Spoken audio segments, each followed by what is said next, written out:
Yeah, that's good.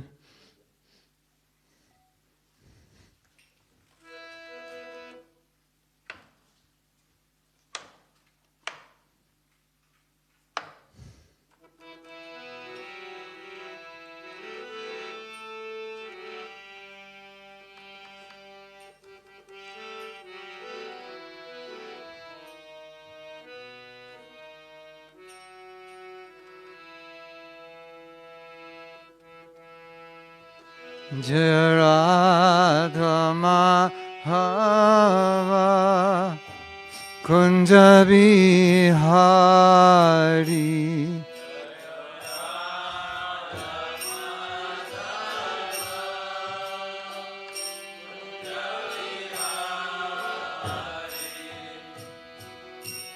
Radha Madhava Kunja Bihari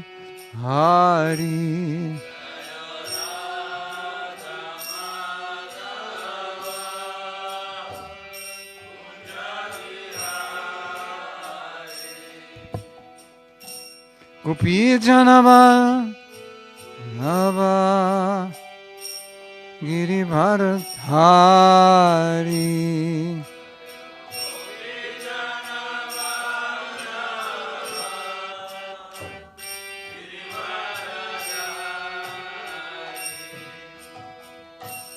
Gopi Janaballabha Giri Bharadhari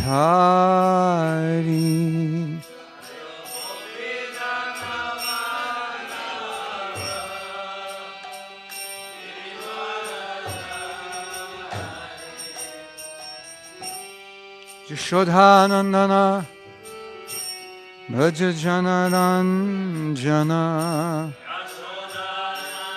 Yashoda Yashodhanandana Bhaja Janaranjana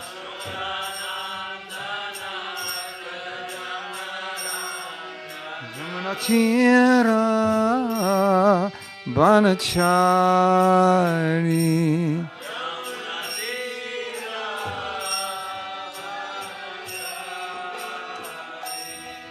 Yamunatira Banachari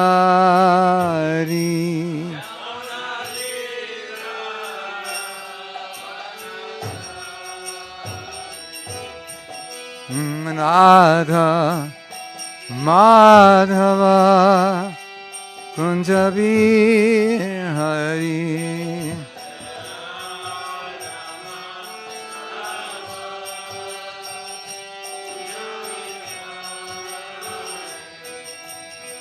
Jai Radha Madhava Kunja Bihari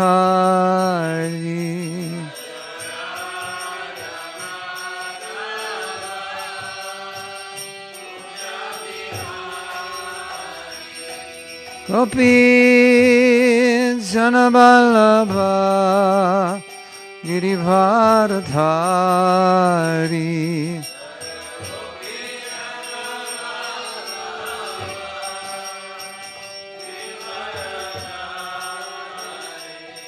Jaya Gopi Janaballabha Giri Bharadhari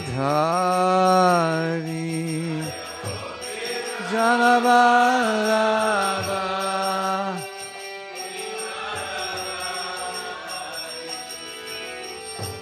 Yashodhanandana Bhaja Janaranjana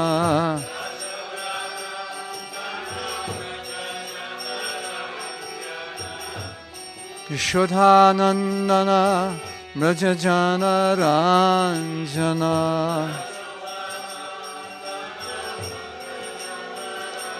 Yamunatira Banachari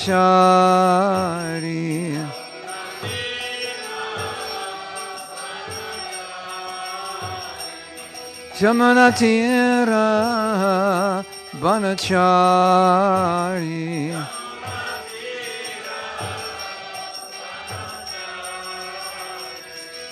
Jaya Radha Madhava Kunja Vihari.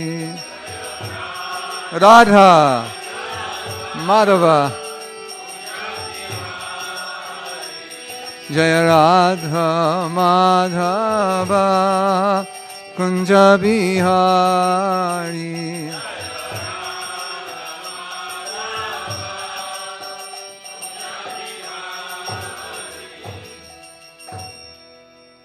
Sri Radha Madhava ki jai.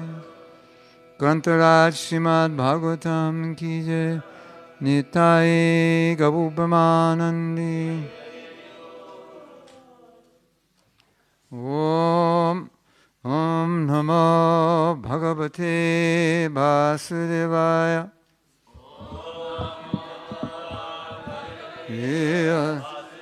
Om Namo Bhagavate Vasudevaya.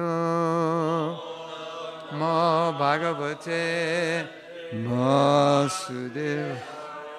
Om Namo Bhagavate Vasudevaya. Bhagavate Vasudevaya.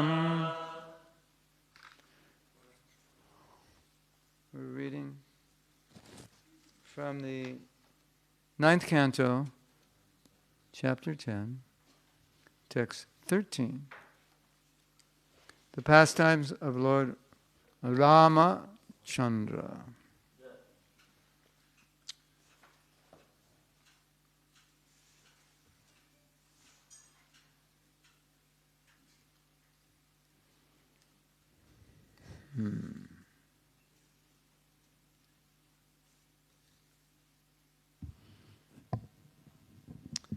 Yadrosha vibrama vivritta katakshapatha. Vibrama vivritta katakshapatha. Sambranta nakra makaro bhayagyana goshaha. Makaro bhayagyana gosha. Sindhu shirasya ahanam paririgyarupi. Asya ahanam paririgyarupi. Padharavindam upagam yababasha etat. Padharavindam upagam yababhasha etat. Padharavindam upagam yababhasha etat. Padharavindam upagam yababhasha etat. See, this is how conditioning works. We're conditioned to, because of the verses before, the note goes up. So we sing the last verse the way we sang the other verses, but the meter, it doesn't go up. But right? It stays the same. But naturally we go up. So that's how conditioning works. You know what to do, but you're habituated to do it differently. It's like subconsciously. Yeah, I should do it this way, and then you do it the way you're used to doing it. Right? Let's try it again. Second chance. Yarosha viprama vivritta katakshapata. Vivritta katakshapata. Sambranta nakramakarom bhayagyena goshaha. Makaro vayugena gosha sindhu sirasya hanam parigriya rupi sindhu sirarama padharavindam upagam yababasha etat Daravindamupagamya vibhashahitat. Want to try to chant? Somebody?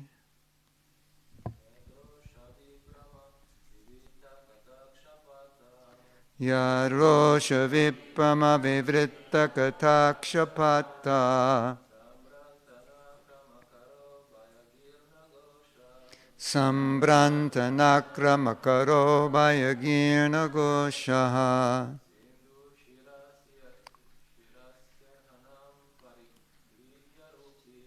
Sindhu Shirasha Asharana Sirasyaharana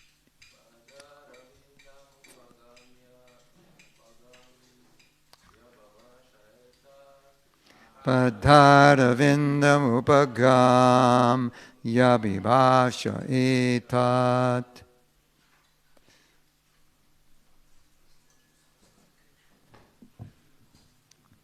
Next.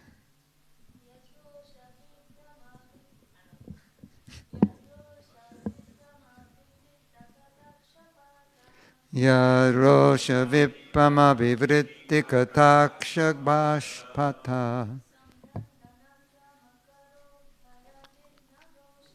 Sambrantanakramakaro Bhayogena Goshaha Sindhu Sirasyarhanam Parigrinya Rupi Padaravindam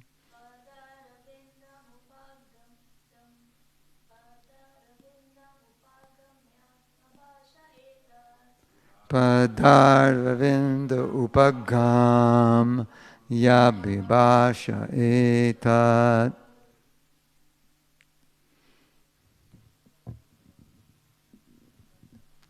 We heard the other day that if you chant Sanskrit, it reconnects neural connections in the brain.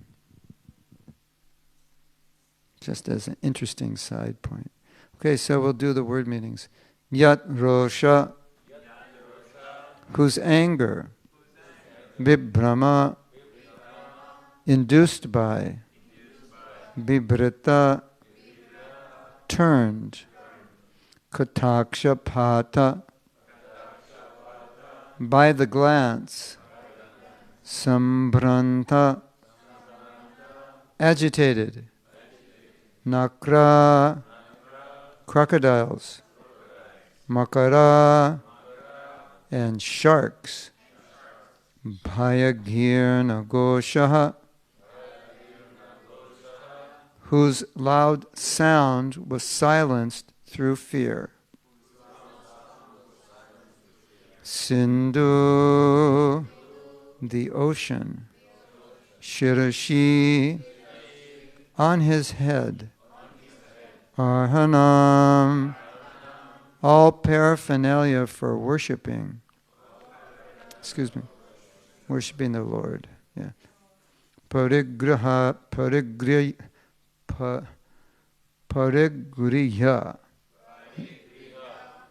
carrying, Rupi, taking form, Pada Aravindam, the lotus feet of the Lord, Upagamya, reaching, Babhasa, said, Etat, the following. After reaching the beach, Lord Rāmacandra fasted for 3 days, awaiting the arrival of the ocean personified. When the ocean did not come, the Lord exhibited his pastimes of anger, and simply by his glancing over the ocean, all the living entities within it, including the crocodiles and sharks, were agitated by fear.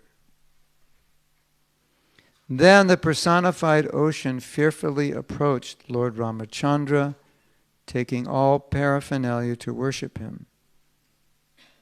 Falling at the Lord's lotus feet, the personified ocean spoke as follows. It's kind of similar to the Jamuna pastime when Lord Balaram was calling Jamuna and she wasn't coming.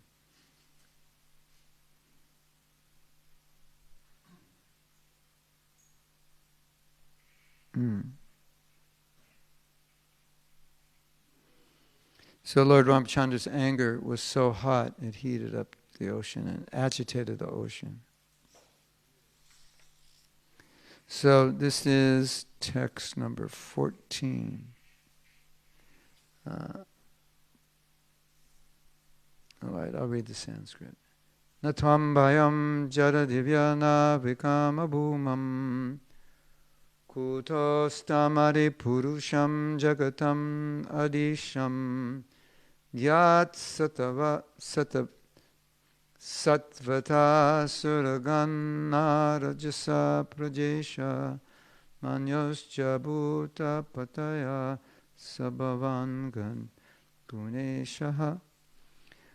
O all-pervading Supreme Personality of Godhead, we are dull-minded and did not understand who you are. But now we understand that you are the Supreme Person, the Master of the entire universe, the unchanging and original Personality of Godhead. The demigods are infatuated with the mode of goodness, the Prajapatis with the mode of passion, and the Lord of ghosts with the mode of ignorance. But you are the master of all these qualities. Purport. The word jada diya refers to intelligence like that of an animal. A person with such intelligence cannot understand the Supreme Personality of Godhead. Without being beaten, an animal cannot understand the purpose of a man. Similarly, those who are dull-minded cannot understand the Supreme Personality of Godhead, but when punished severely by the modes of material nature, they begin to understand him. A Hindi poet has said, Dukha se saba hari bhaje, sukha se bhaje koi. It's Hindi, not Bengali. Sukha se agar hari bhaje, dukha katan se hoy.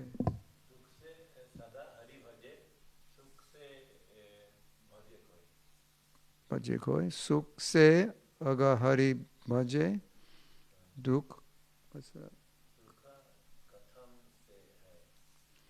When one is distressed, he goes to the church or temple to worship the Lord. But when opulent, he forgets the Lord. Therefore, punishment by the Lord through material nature is necessary in human society. For without it, men forget the supremacy of the Lord due to their dull, blunt intelligence. Welcome to Kali Yuga. It is certified, if you're still here in Kali Yuga, you are dull-minded. It's right in the Bhagavatam. Manda sumanda matayo manda bhagya. Lazy, dull, and unfortunate. So, in many religious systems, they think if you're doing well materially, that's a sign you have God's grace. I prayed to God, I went to church, praised the Lord.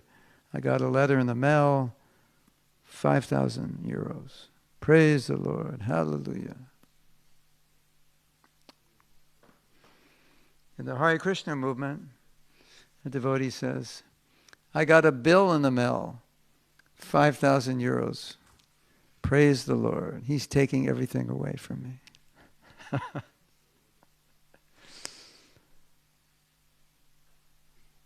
When Krishna loves you, he takes away. What's the verse? Who knows that verse? When Krishna loves you, he takes it all. It's a sign of his love. I said, my brain's dead. I can't. You know the verse? I can't remember the verse. The word Hari is in the verse because Hari means he takes away. I can't remember. It's like the tip of my tongue. Anyway, when Krishna shows special mercy on the devotee, what's the verse? Shows special mercy on the devotee, he takes everything away. Why can't I think of that verse?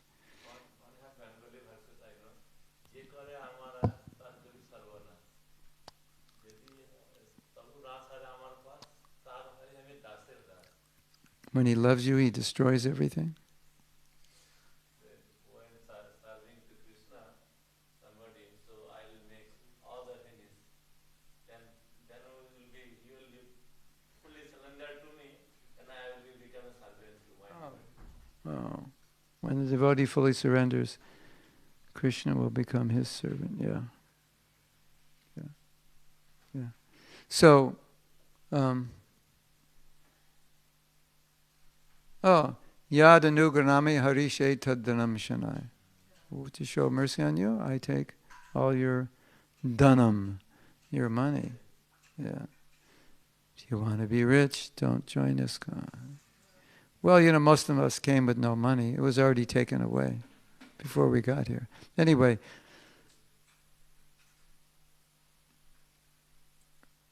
Prabhupada quoted this verse in relation to his own life because his material life at a certain point pretty much was finished, and he took it as Krishna's arrangement.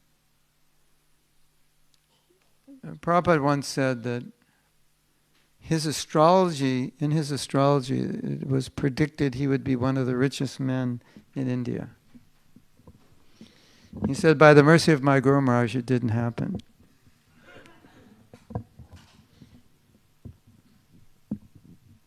And then Prabhupada said, my plan was to become wealthy, and then we would use that money for preaching. And he said, that didn't happen. It was not Krishna's desire.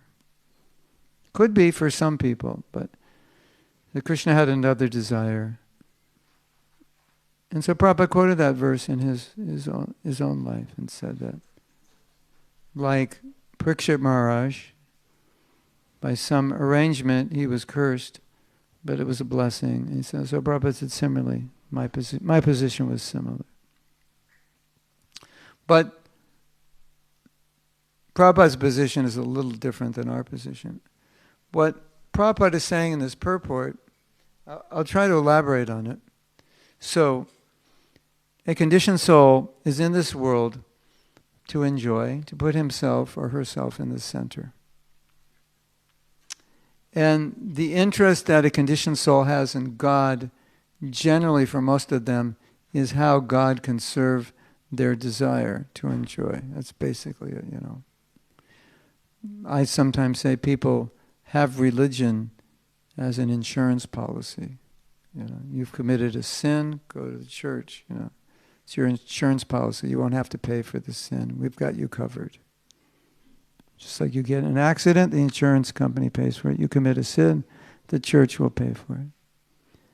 And later they started charging, €5, confession, €5. That was a bad sin, pay €10. But that's not the way it's supposed to be done. But so generally, we want to enjoy, and we think God's purpose in our life is to help us enjoy. That's why God exists. God exists for our enjoyment, right? Like your Father exists for your enjoyment, right? So in Christianity, most religions, God is the Father, because God provides enjoyment for the children. So we see it differently. So, Dukalayam Ashashvatam, this verse that we don't like in Bhagavad Gita, every time you read it, it reminds you the nature of this world is Dukalayam. And asat, dukkha means misery, and asat means temporary. So, especially for new people, when they come to Krishna consciousness, there's like this idea of God. If God loves you, He gives you things, and God is saying, "I've created a world where you suffer," and it's like, and it doesn't make sense. First you suffer, then you die. Like, what kind of God is that? And in between, you're trying to figure out how to enjoy, but He's made an arrangement where it's not possible, so it never works. I mean, it works temporarily. You can take a vacation, have a good time, but you're still in the material world. Still, however nice your hotel is, it's still going to get old and die. So it doesn't seem fair, does it? And it doesn't really fit with the Christian conception of God. God loves you. So sometimes when Prabhupada quotes this verse, Dukkalayam, full of misery, asasatam, and temporary, he says it this way: Krishna has certified that this world is temporary and full of misery. It's like, here's your certificate. Here's your birth certificate, and here's your other certificate. It's all going to end, and you will suffer in between. You'll have some good times, but you'll definitely have bad times. And you will suffer. That's just kind of emotionally or physically. And so naturally, we have to explain this to people. Like, why did God do this? Well, I have a story for you. I believe it was 1981. I went to South Africa.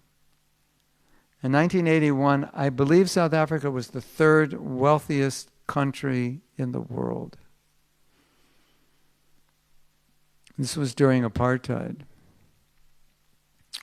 It was not a nice place for the African people, but it was a very nice place for the white people, because they were living by exploiting the black people, cheap labor.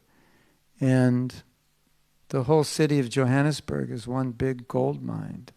The city was built on top of a gold mine. And there's a beach there where there are diamonds. It's just all along. I was told, I hadn't been there. There's diamonds all along the beach. But if you try to get the diamonds out of the country, they'll catch you. They'll check. You can't. So, lots of diamonds, lots of gold, lots of cheap labor. So, very, very wealthy country. And every home, maybe not every home, but most homes have what they call servants' quarters. They're little outside your house, there's a little area, and that's where the black people, which they call servants, that's where your servants live. And when I was there in 1981, they were paid about $20 a week. And basically, 8 hours a day, do whatever you ask them to do. Clean, cook, do the laundry, do the gardening. And this one devotee who joined, he was white devotee. And he said his mother never cooked a meal, ever. Never cleaned the house, never did laundry, because it was all done by the African people. And the white people, most of them were very wealthy. In fact, when I went to Johannesburg, I grew up in California, and my home where I grew up was like 1 mile from Beverly Hills. So Beverly Hills was like my backyard. So I know what Beverly Hills looks like. And pretty much 3/4 of Johannesburg looked like Beverly Hills. It was so wealthy. And I think there were more swimming pools in Johannesburg than any city in the world.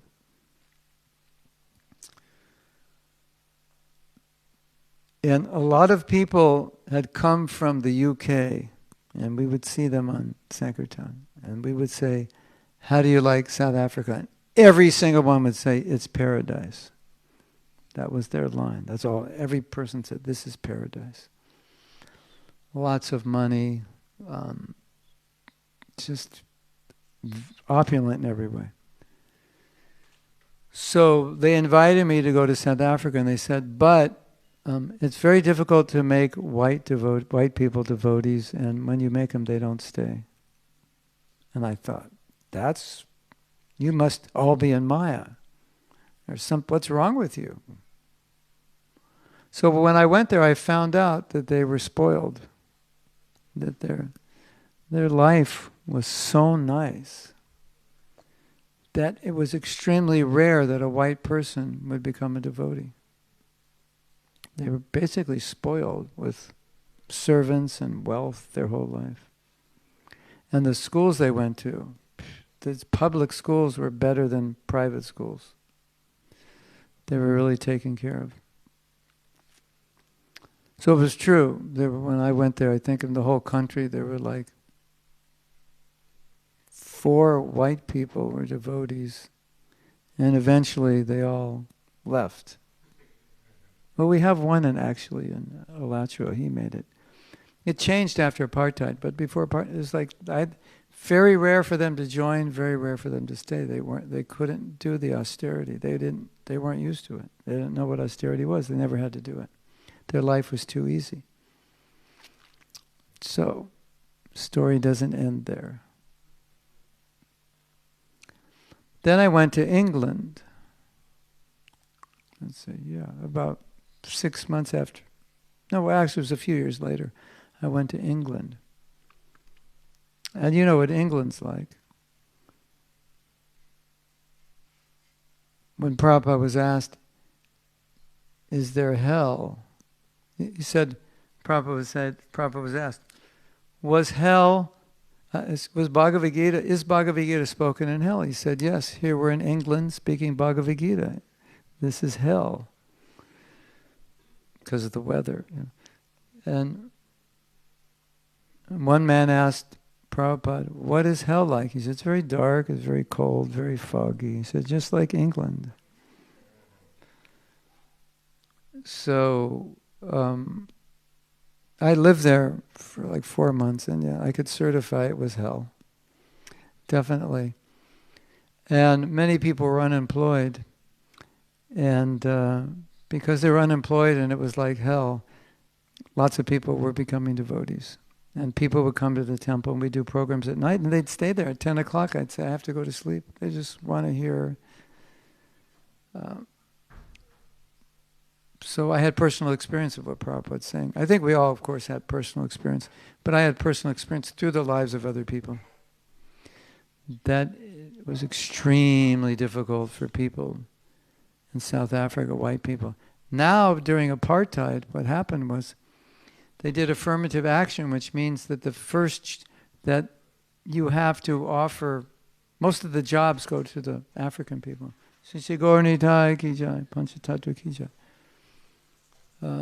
So it's become difficult for white people to live like they used to live. And so they're living like everybody else. And now lots of white people become devotees. It's completely changed. Because it's kind of not really great for white people. In some ways it's worse for them, employment-wise. So that's my practical experience of what Prabhupada's saying. So, why did Krishna make the world this way? He didn't have to. Obviously, he could have made it differently. And the answer Prabhupada gives here is because we need it. And if this doesn't happen, we won't become devotees. And I believe, in my meditation on this, I believe if there was any possible way to be happy without God, we would take that path. We wouldn't turn to God because that's just somebody else I have to serve and someone else I have to obey, and I have to give up my own desires. So if I could be happy without doing that, why do I need Him?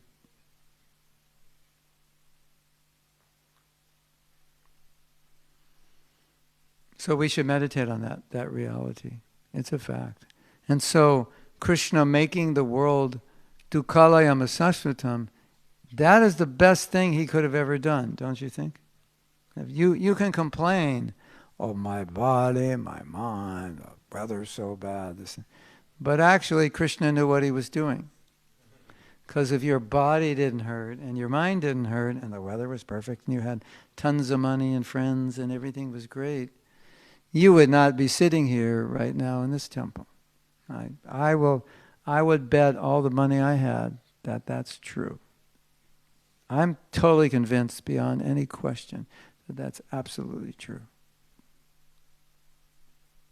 It was the suffering that pushed us. If there was a way around it and we could have figured out how to avoid it, we wouldn't need to be here. We're not. In other words, our desire to serve Krishna has been completely extinguished by being in the material world. It's just like nothing can activate it. There has to be misery that turns us. Otherwise, what's going to activate a conditioned soul who's come here to enjoy if he's enjoying? What's going to activate him to turn towards God?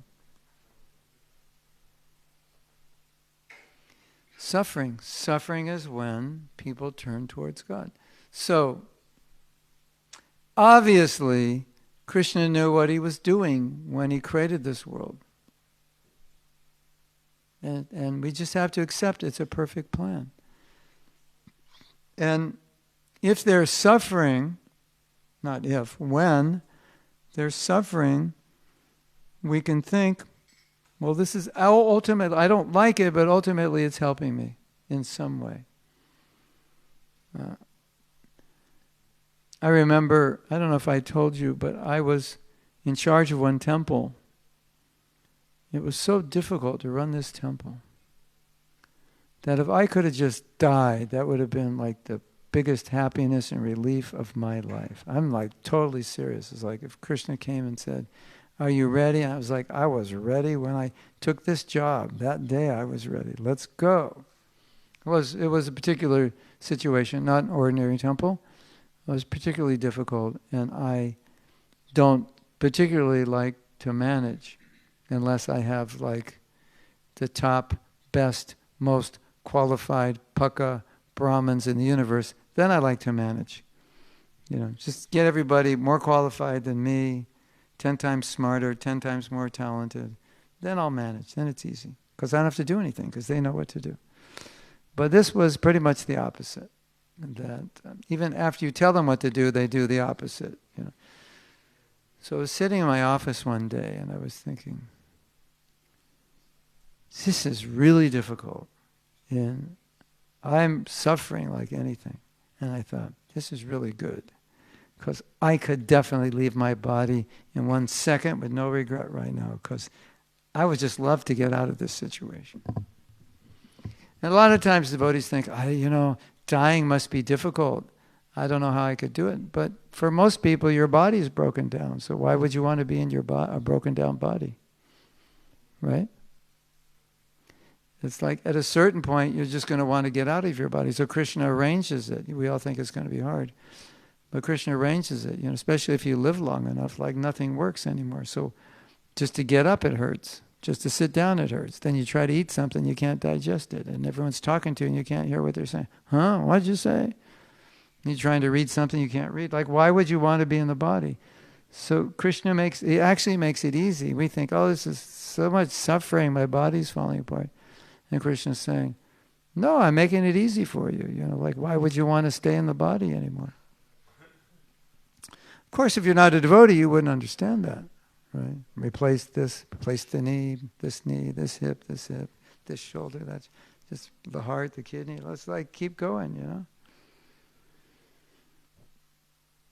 But a devotee can see it in another way. All right, Krishna is showing me. It's breaking down. Okay, it'll be easier to give up. I'm not there yet. My body's not dying, but it's slowly breaking down, and I can't exactly do everything I could, 25 years ago with it exactly in the same way. So I can see if it continues this way, at some point it's be like, it's just the botheration. Everywhere I go, I have to carry my body with me. That's the problem. is a botheration. It's like you got to carry, everywhere I go, I got to carry this pain with me. Like, be easier if I could just go without it, right? So we shouldn't think, oh Krishna, why are you causing me suffering? We should think, I probably need it. Sometimes we do something and it's really the wrong thing. And we suffer as a consequence. And we should think, Krishna's just telling me, don't do this, because every time you do this, I'm going to make you suffer because you're dull-headed. And I'm going to keep banging your head. And if you do this 100 times, I will cause you to suffer 100 times. And maybe after 100, you'll figure out I shouldn't do this. That's what Prabhupada's saying here. Dull-headed. And Prabhupada once gave the example. He said, a dog's coming, you want to get the dog away. So in India, maybe not in Western countries, but in India, they'll like throw a stick, throw a rock, beat the dog. They don't have much respect for dogs. I think the dogs are probably carrying rabies and other diseases, so they're like, get away. So he gave that example. He said, but the dog doesn't understand, Get out of here! Throw a shoe at the dog, and the dog comes back. He said, so we're like that, Maya throws a shoe at us, throws a rock in our head, and we just keep coming back. Oh, that was a bad day, I'll do it better tomorrow. Instead of thinking, no, there's a message here that I shouldn't do this. People don't get the message. And I think sometimes we don't get the message. So have any of you had that experience? If you do something, specifically something you're very attached to doing, Krishna always makes it not work out. Just so he's like, hello, I'm not going to let you enjoy this because this is bad for you. If I allow you to do this, you're going to suffer more than I'm causing you to suffer right now. This suffering is actually preventing you from drowning in the ocean. I just slapped you in the face so you wouldn't jump in. But if you jump in, you drowned. That's mercy, right? And if we're smart, we'll see, oh, Krishna, yeah, now I understand why you did that. Because I was about to commit suicide, and you stopped me. So I like this dull brain. I mean, I don't like having a dull brain, but I like the topic of dull brain because it's a fact we're dull-brained. We hear something, and what happens? Yes. You understand, Prabhu? Yes. I understand. Then we go out and do the opposite. Why did you do that? Oh, Prabhu, I'm so fallen. I don't know why I did it. I'm so stupid. Yeah. So that's our condition. So Krishna has to, knock us in the head until we stop doing it. That's our unfortunate condition. But if we hear what Krishna says and we do it, he doesn't have to slap us in the face. There's no need, right? Because we did what he said. So there's nothing to prevent us. He's not preventing us from making a mistake if we don't make the mistake. If he gives us instruction, go right, and we go right, then everything's fine. If he gives us an instruction, go right, we go left, he's got to slap us back so we go right. So if you don't want to be slapped, just do what he says. But if you don't, he'll slap you. And you can think, wow, that's amazing. Krishna knows what a dull head I am. And he slapped me. How did Krishna know I was going left when I should go right? Super soul, he knows. That's amazing. Do you ever think like that? Something happens and that was Krishna. He knew I was about to jump and drown myself. And how did he know? And not only how did he know, but why did he even care? And there he is. He knew, he cares, he slaps us, and we know that slap was from Krishna. And we think, and I think, wow, he cares that much to slap me? He didn't just let me drown. That's mercy. Right? That's how we think. We're dull-brained, we need to be slapped. Until we can follow on our own, we'll get slapped every time. And if Krishna slaps us, we can think, what a merciful God. Little me here in the material world, he cares enough about me to slap me when I go off. What mercy is that? And I'm so dull-brained, if I didn't get old within 50, 60, 70 years, and didn't have a few aches and pains here, I would think I could enjoy forever. And that's what I would try to do. Right? You agree? Yeah. So there's no way to break that enjoyment tendency. Well, I mean, obviously the way is through bhakti, but there's no way to get us to bhakti if everything's fine. Right? What do I need God for? I'm got millions of dollars in the bank. I'm happy. Everything's great. The more countries advance technologically, the more comfortable it gets, the more control people have, and the less they go to God. It's just, you can Google the statistics. So being in a difficult situation, although we don't like it, it's not entirely bad because people tend to be more spiritual.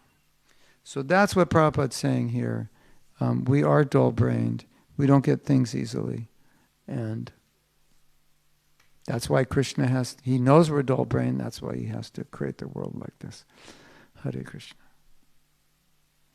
So, please don't take offense. I was just repeating. I also have a dull brain, and I was just repeating. So when I say we're all dull-brained, I include myself. It's in the Bhagavatam. That's what happens when you're born in Kali Yuga. You have a dull brain. Spiritually dull.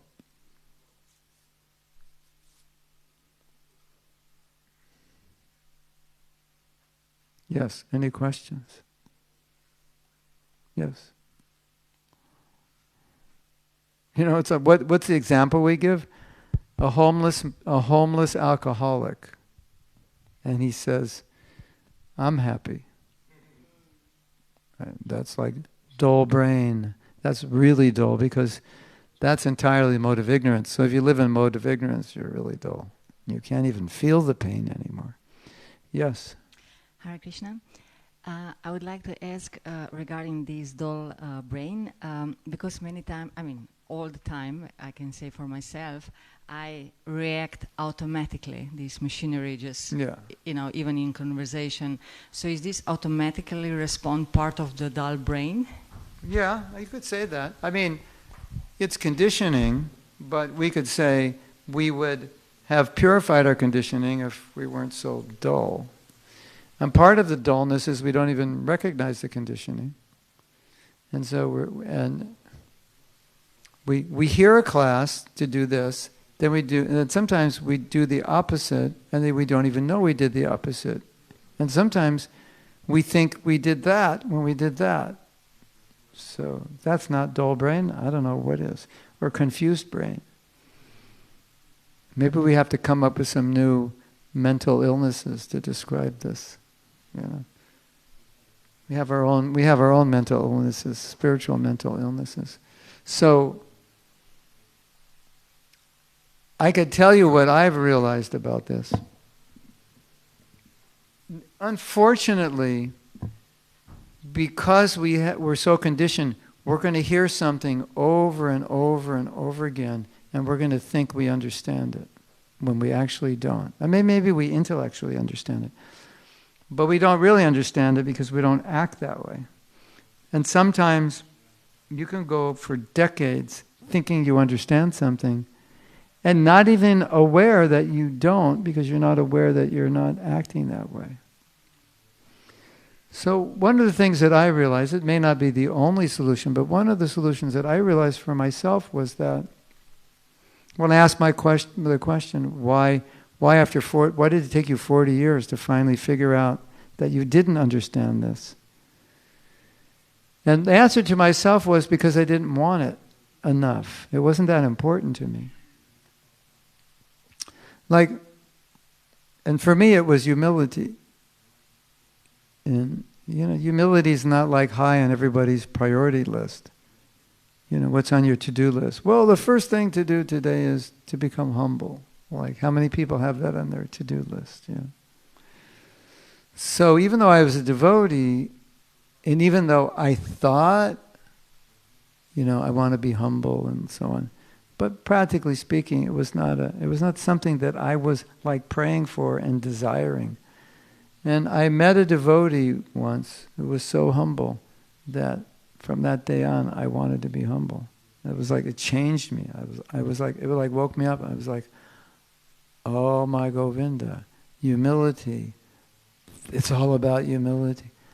I need to be humble. I'm not humble. It was like, this is beautiful. Humility. You know, I developed the desire. I'll tell you when that was. That was in 1996. So I've been a devotee, 97 maybe. I've been a devotee 37 years. It took 37 years just to get this little taste. You know, before that, I'm sure I thought that, you know, I'm humble, I want to be humble.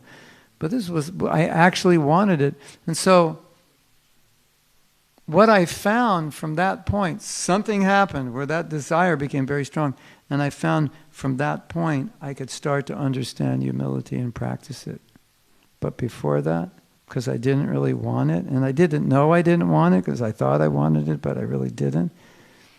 I wasn't really, I would say I wasn't really making much progress and much understanding of it. So to break that conditioning, ultimately you have to want to, because the conditioning is on automatic. And it's so subtle that we don't always know we're even doing what we're doing. That's pretty scary, isn't it? I mean, I'm sure in your sober moments you reflect on your life and you think, I shouldn't have said that, or I was so proud to say that. But in the moment, it was like, he deserves that. I just said what he deserves. And you know, then 25 years later you realize, yeah, when I was 20, I was just a little puffed up rascal brat. But I just thought I was a great devotee. I didn't notice it. And now I'm developing some desire to be humble. And I look back at my life and I think, wow, I was so proud. And I couldn't realize it because I didn't really want to be humble. Although I told myself I did, but I really didn't. So I think you could apply that to any quality or anything you're challenged with, because change is difficult. And if you don't have a strong desire to change, how are you going to resist the habit to go back to the way you were? Unless you really, like, I need to develop these qualities. I need to go in this direction. If that need is really strong, then you can resist the temptation to go back into your habits. But if the need's not strong, why would you resist? It's too hard to resist. It's not worth it. You have to have some value put in. Like, why should I resist this? And if the need is strong enough, you can do it. Because that's going to be better than being lazy and just giving in. So you don't want to do it anymore. So part of what I've seen in Krishna consciousness, just by the practice, as you progress in Krishna consciousness, you start to see in your life that you're developing stronger desires to be something that you didn't desire so much before. You just desired it in your head, but you didn't actually desire it in your heart.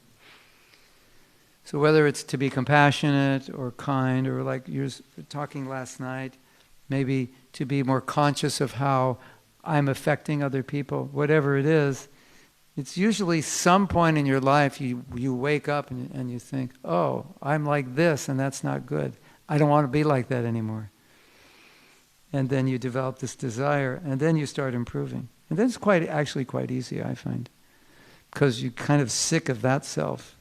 And you don't want to be that self anymore. So it's like, it's either this self or that, and that one I don't want. But of course, for 30 years, I liked that self. Or I didn't even know I had that self, or it didn't bother me. When I got upset with people and told them they're stupid, it didn't bother me. I just thought they need to hear it. But maybe when I get older, I realize, well, that's not really what Vaishnavas do, and I don't want to do that anymore. So now it's easy to change. Does that make sense? That's my personal experience. So as you go on in devotional service, you will find in your life, at some point, a desire to change will be there. And it usually comes from a realization of how much I suffer not being that way. So suffering is, it's our friend. It is. That's, I suffer. Like, I'm proud, and at some point I will realize how much I'm suffering from being proud. And humility is better. I'm suffering from being resentful. If I didn't suffer from being resentful, I'd probably just continue. I'll use it as a weapon, protect myself. So that suffering is, And another thing, of course, the word disease, right? Disease means not at ease. So resentment's a disease because it makes you uneasy. And pride is a disease because it makes you uneasy. So these are all diseases. And at some point we'll want to get rid of those diseases because they cause suffering. Dis-ease. And I pray that it all happens to you sooner than later. I pray you don't have to wait 37 years to start thinking about humility. You want to hear something funny? So I saw this sadhu, and he was very humble. And this isn't funny, but I'll tell you the funny part. I was recently in Vrindavan, and I saw a sadhu. He was like the sadhu of Varshana. And so I was introduced to him, and the devotee introduced him, knew him, and I forgot his name. What's that sadhu's name?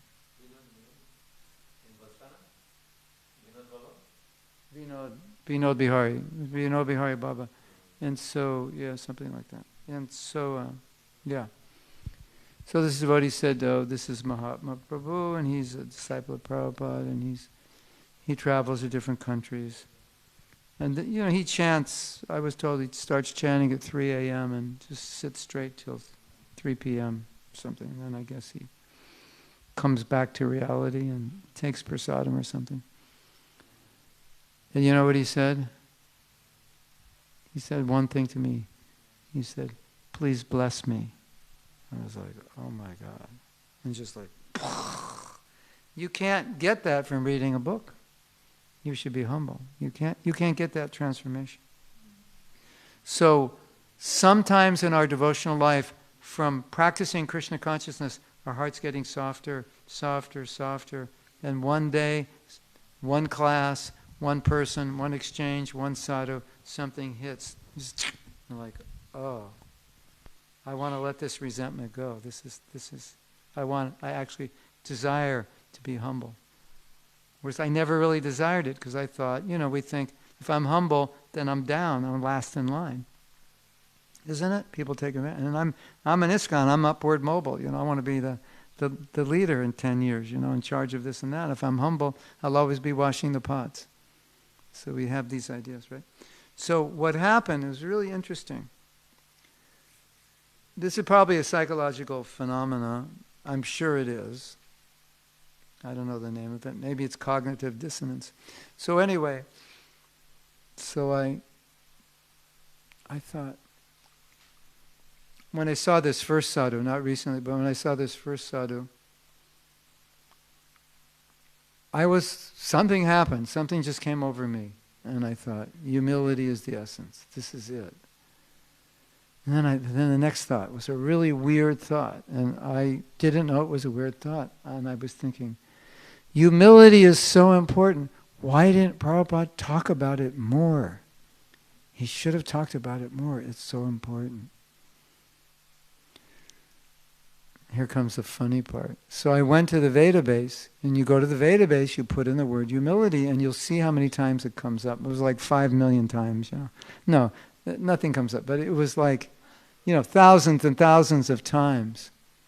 And I realized, and this is really important for all of us, I realized because I didn't want to become humble, I didn't notice it. It's something else that happens, and it's really funny, but it's true. Something else that happens. I think it came up last night, actually. No, it came up yesterday when Chandramauli Swami was saying that Radhanath Swami told each person, the husband, you should serve the wife you should serve the husband, and all they heard was the wife heard the husband should serve her, husband heard that. Like, that's what the mind does. It selects out things that you don't want to hear. And this is funny, but it's true. So when a man reads any chapter in the Bhagavatam, where it's talking about grihastha life and man and woman, and how the men should act and how the women should act, even though the Bhagavatam is describing how the men will act, after they read the chapter, they only remember what it said about the woman, because they want their wife to act that way. And you say, well, didn't you read the parts about how the men should act? They go, what part? It didn't say anything. But if you go back, there's all these things about men. But the man doesn't see it because he's tuned it out. And I'm not saying only men, the women also. So this one man was giving a marriage workshop, and it was hilarious. It was so funny. So he said, now, this section of the workshop, we're going to talk about what the men should do to be good husbands. And he said, and all the wives are going like this, listen, right? And then now we're going to talk about what the women, and the men are going, listen. So this is just, I don't think it's a fault of any one individual. I think it's the nature of psychology that you tune out what you don't want to hear. And you don't even know it's there. At least that was my experience. So I think it's it's something we can all meditate on. If we don't want it, we don't even notice it. Or we notice it and we think we understand it. And there's another big, I don't know what you would call it, but when you understand something intellectually, you shouldn't think you understand it. You can think, I understand it intellectually, but until you're practicing it, you can't really say you understand it.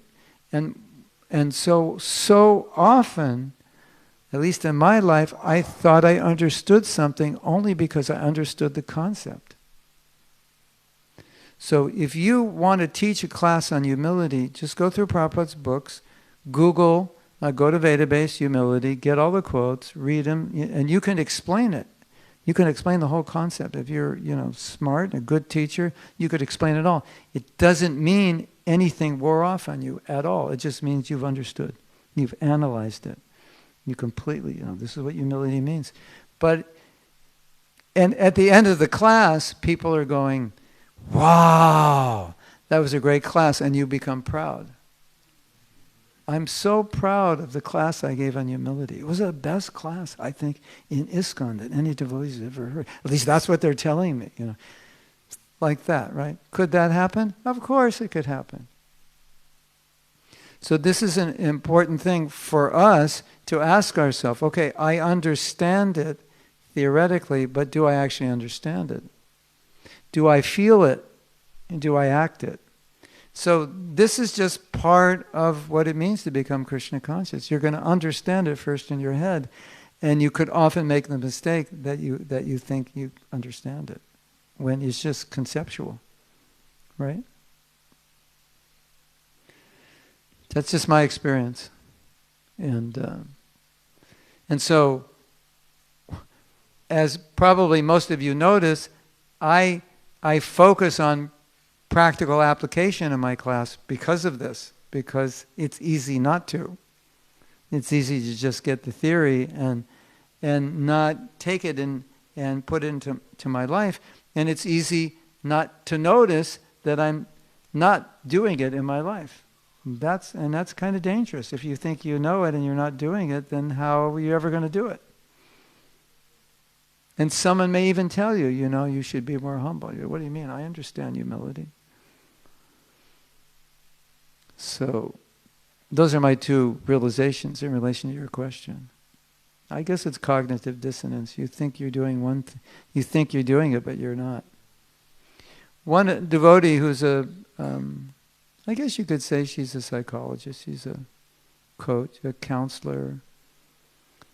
She told me there's a psychological phenomena that if you think about yourself in a certain way, and you act the opposite way of the way you think about yourself, you won't notice you're acting the opposite way, because you will always see all your actions in terms of how you think about yourself. So let's say I think I'm a nice person. I'm kind, loving, and nice.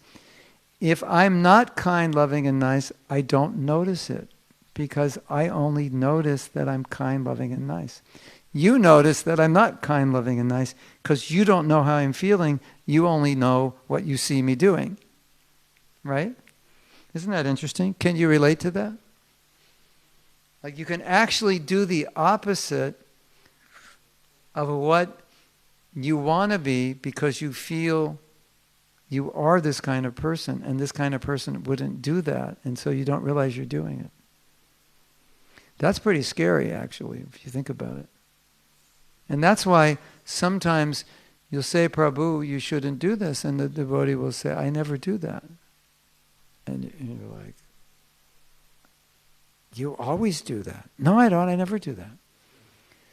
Because they don't see themselves as a person who would do that. So they don't notice it when they do it. Hare Krishna. So if you ever get married or you are married and your husband or wife says you always do this, your first reaction is going to be, I never do that. Don't say that, because your husband or wife is going to want to like chop your head off when you say that, because it's like to them it's so obvious that you do it. Just say, really? I do that? I didn't know. And say, yeah. Yeah, it's interesting. It's a really interesting phenomenon. Isn't it? Don't you think it's interesting? Yeah. Yeah, I live in a little bottle, a little illusory universe. It's kind of scary, actually. Like, someone doesn't like me. How could you not like me? I'm the nicest guy in the world. There must be something wrong with you. And you don't realize, well, you know, yesterday you told that person doesn't like you that they're a stupid idiot and they should go to hell. But you didn't realize you said that, because a nice guy wouldn't say that, but you actually said it. And while you're saying it, you don't even realize you're saying it. That is scary, isn't it?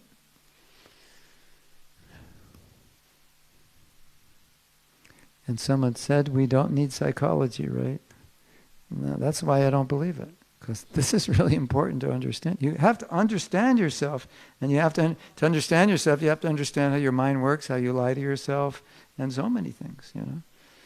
Otherwise, it just we could think we're humble and we're very proud, and that's dangerous, because humility is like everything, right?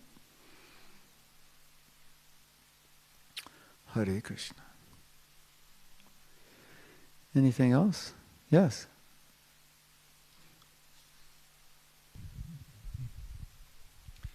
So, I don't know if this right frame right now. If not, then please tell me. But just like a sub-question to what were you saying, okay. Maybe I would just like to hear right now if you could maybe just in a essence, the duties of a woman, the duties of a man, something that would be really interesting and relevant for men to hear, and also for the woman in the length that you like. I think we touched on it yesterday. Well, I can tell you the duty of a man from my wife's perspective, because she tells me. And this is going to be funny for you. This is really be funny. But women like it when men clean the house and wash the dishes. It's like to them, that's what a man does. Like if you're a man, you'll wash the dishes.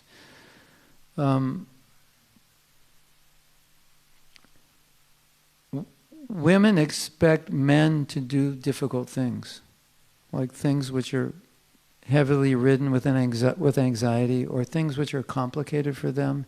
It might be simple things, but for them, I'm not saying all women, but you know, specifically your wife might find something complicated.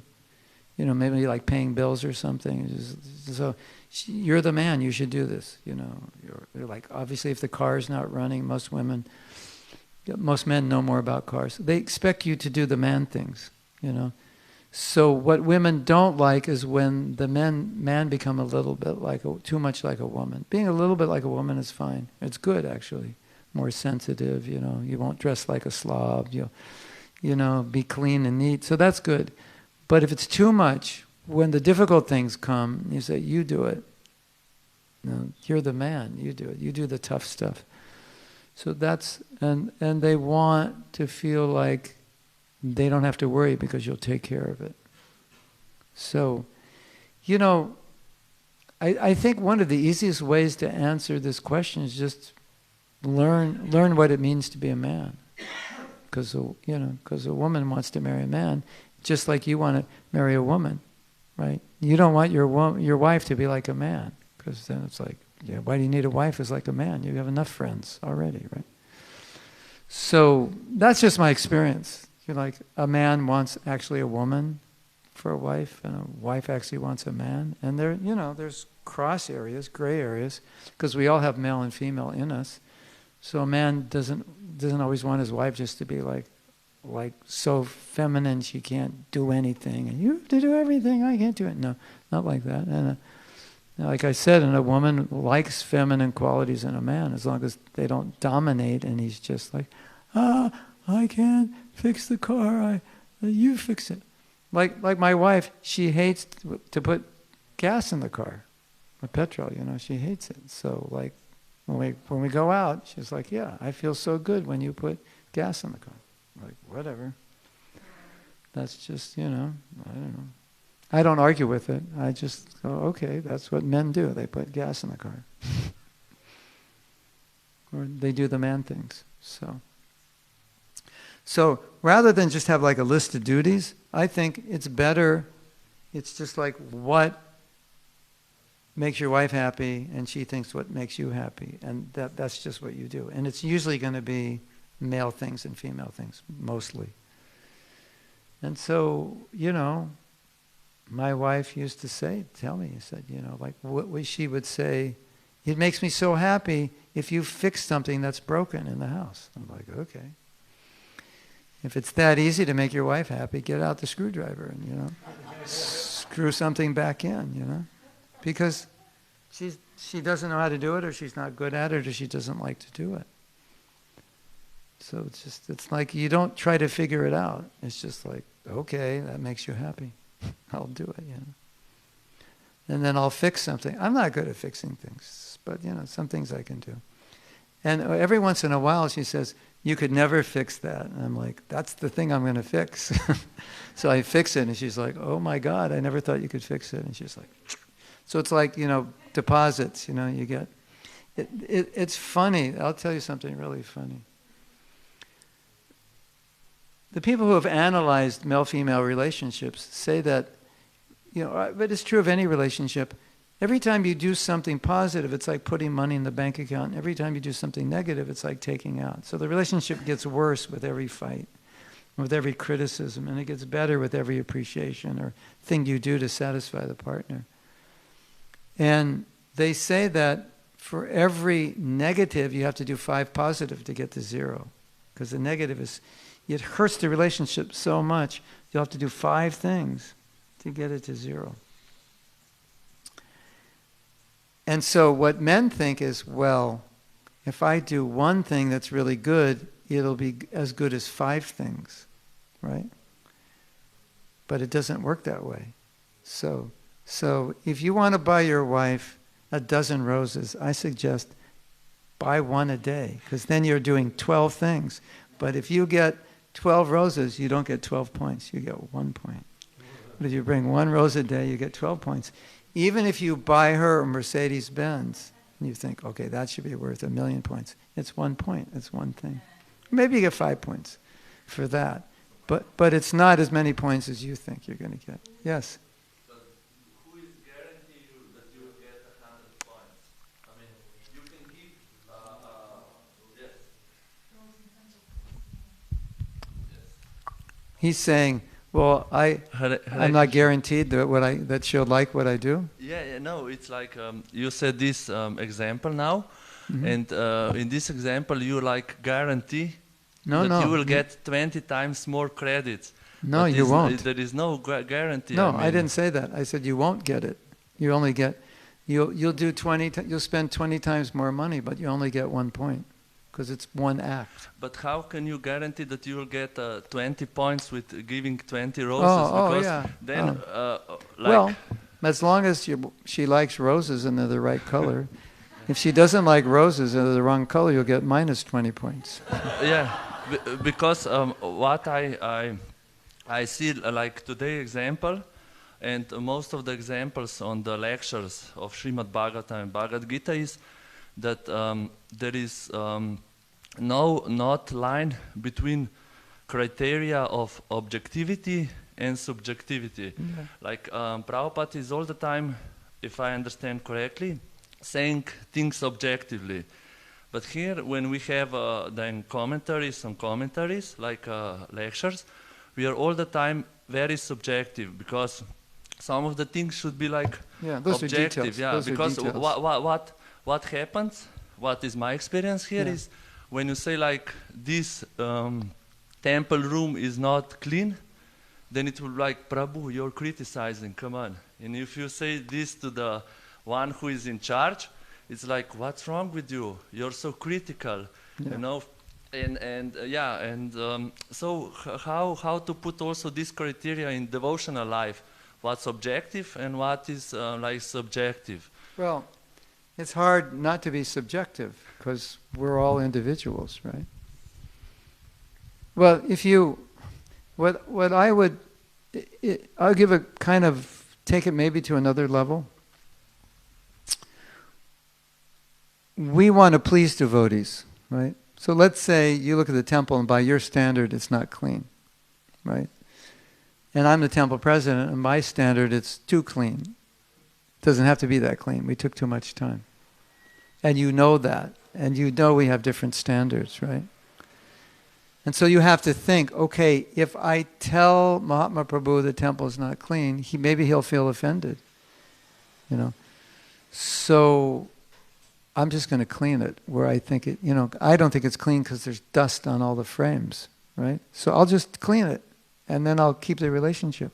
Yes, and what happened to me personally is like this, that then you're clean one day and they make a mess for another day. You clean next day, then everything looks like that you're not you're going to clean it up. Yeah. No, then it looks like that you're not anymore a servant, but like their slave. And then what they take advantage, because they say like, yes, of course, that's true. Akshaya Prabhu will clean at the end, you know. Akshaya Prabhu. Yeah, but like Prabhupada said, like cleanliness is next to godliness. Yeah. And then you have like a Brahmana initiation devotees who are like having a little bit lower standard of cleanliness. How to comment this kind of thing? They don't want to see? Yeah. Or well, I'll give you a very Krishna conscious answer to the first point. You are very fortunate that devotees are letting you do all that service. That's one way of thinking. The question, I think the question you're asking is actually more of a managerial question. And in situations like this, where, you know, it could be anything, not just cleaning, it could be anything. We all have subjective standards, so I do something and I think it's fine, and 10 other people think, you've just offended everybody. So there have to be definitions and boundaries, like what is the standard for cleanliness that we can all agree on? And so then when we say it's not clean, it's an agreed standard, it's not subjective.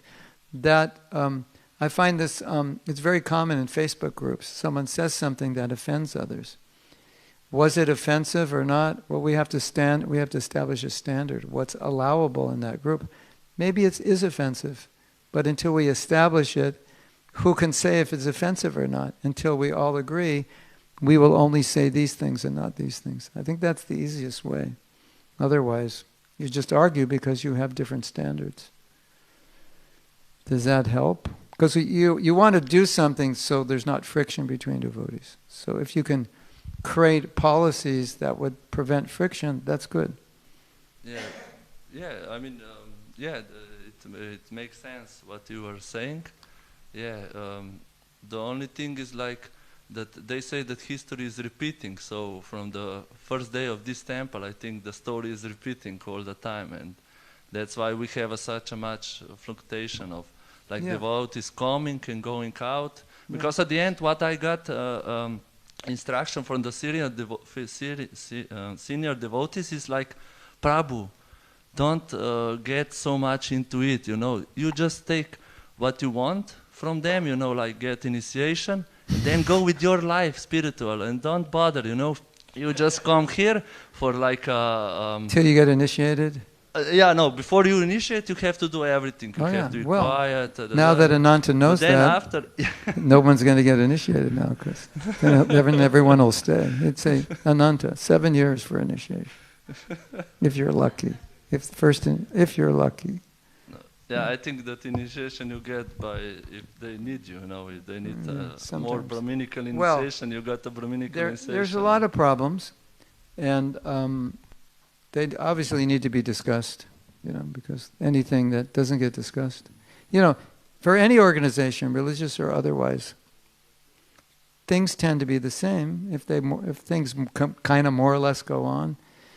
I heard someone say that businesses are the most flexible, because if the economy changes or trends change, the business to survive, it has to change with it. Otherwise, you know, you can't sell typewriters anymore. So when computers came out, then IBM was the typing company. Then it went into computers. So that's what businesses have to do. It's easy for. He said, but non-profit organizations, they have principles, and it's harder for them to change. And he said, but religious organizations, they're the organizations that have the most difficult time changing, because there's fear that we're breaking principles, and it's common. It's a joke, and I think it's true in ISKCON also, but I read this. It's common when you ask religious institutions why you're doing something. In other words, you're asking why you're doing this because it doesn't seem to be productive or useful. And they say generally in religious organizations, the answer is because we've always done it that way. So these conversations are healthy, and say, okay, we've always done it this way because in 1990 it worked, but it doesn't seem to be working now. You know, what's the principle we have to keep, and how do we change the details so it can make things can work better? I think those are necessary discussions. If it's done, you know, politely, respectfully, and with a desire to not change anything that's foundational, but just to work around the problems and solve them. What do you think? That's not going to work?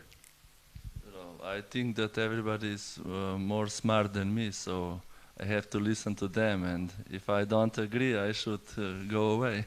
No, of course not. Well, these things should be discussed amongst devotees, you know. Maybe a lot of devotees agree with you, maybe a lot of devotees don't. Then we discuss, you know. There's even if some devotee doesn't agree with you, I'm sure you'll see something in what he's saying that's valuable, and I'm sure if he listens to you, he'll see something valuable in what you're saying, although he may not agree entirely. And that way we discuss. If we can't do that, we stagnate. And if there are problems, we're not being critical to point them out. We're pointing them out because we want to solve them. The thing we have to be careful of is when you see a problem, usually the problem is related to a person who's creating the problem, right? This is dirty. Well, that's because the person who was supposed to clean it didn't clean it, or didn't do it well, or there's mismanagement and they're not getting enough people to clean. So ultimately, it's going back to a person. So the problem that comes up that I see, and it really concerns me, is that if there is a problem, that's okay. There will be problems. And it's not a problem to talk about the problem. It's a problem when, in talking about the problem, we start to deviate from Vaishnava behavior. And we get very critical of the person. We don't respectfully deal with it. That's when we have the problem. Then it creates friction. So if I can say, you know, he did something, and say, we just want to correct this. Can we help you? Do you need help? Or did you not know? You know, we just want to, the temple room's not clean and we want to get it cleaner. Do you need help? Like, what can we do to help you? This is what professional companies do. Like the most successful companies. If someone is not performing well, the first thing they do is say, we see your performance is not what we need it to be, or it's not what it was last year. Is anything wrong? Is there anything we can do to help you? Is there anything you don't know? You're not feeling well? You have problems at home? That's the way they approach it. They don't smash them. So, if they're doing that outside of ISKCON, at least we should be that good, right? So let's, what's the problem? Let's talk about it. Because one of the answers at the end is also the most important thing is that things are done and Krishna will accept everything. But my Gurudev say, like, we don't know if Panchatattva accept everything. No. We are sure that Panchatattva is tolerating everything. Yeah. So we are putting like thorny garlands, etc., these kind of things. Okay, yeah. No, I accept that.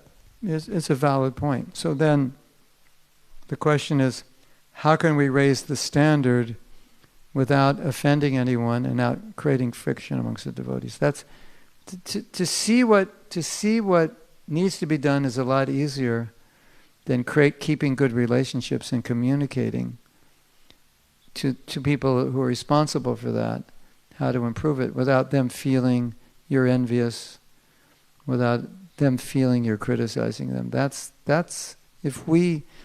see, the thing is also, let's say you and we have a really good relationship. So if you come to me and say, it would be better if you did it this way, the kirtan this way, the class this way, I'm not going to react because I know we're friends and I know you're not criticizing me and I know you're just trying to help me. So really that's fundamental to creating discussion, to know that we're not trying to put anyone down, and we appreciate and we respect everyone. And if we can feel that from another devotee, then it's easy to discuss. But if we don't feel that, we'll just, right? Who are you to tell me? So relationships are important. Good relationships. Without those, we're going to have trouble trying to improve things because people will take offense.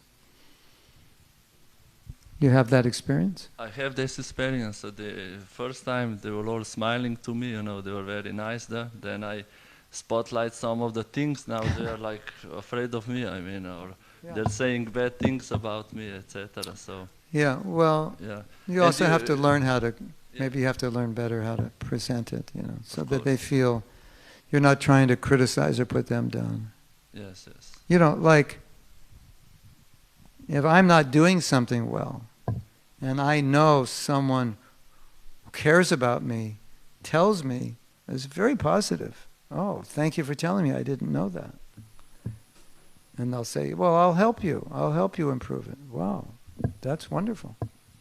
So, done in the right way, it can be taken positively. Right? Hopefully. Okay, so I have a meeting at 10. Hare Krishna, thank you. And I should probably take prasadam, right? Yeah. Anyway, this discussion, you'll have to carry on after I go, and amongst yourselves, and just be Vaishnava. My main point is there is Vaishnava etiquette, and so there's a system through which, if we don't like something, we can deal with it so we remain respectful and loving. And if we transgress that, then it's better not talk about the problem, because in trying to solve the problem, we'll just ruin a relationship. And that's probably worse than the problem. Because sometimes in trying to solve a problem, you make a bigger problem. It's possible. Isn't it?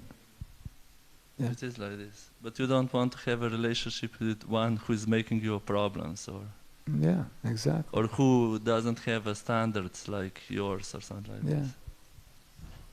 But by having the relationship, then you can communicate why those standards are important to you, and they can understand.